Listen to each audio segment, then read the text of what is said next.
పిల్లలు? టీచర్ కొట్టింది ఆంటీ. ఎందుకు కొట్టింది?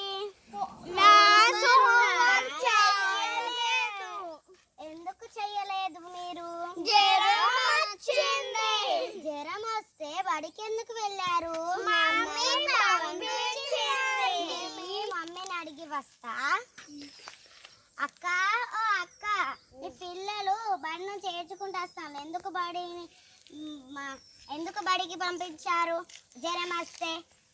ఇగో జ్వరం వచ్చిందని వాళ్ళు అబద్ధాలు ఆడారు. ఇంటికి ఉంటే నాకు గోస పెడతారు, అల్లరి చేస్తారు, నన్ను కొట్టుతాడు. ఓ వాళ్ళ బుద్ధి చెప్పేస్తా. నాకు అబద్ధాలు చెప్తారా మీరు? పోనీ.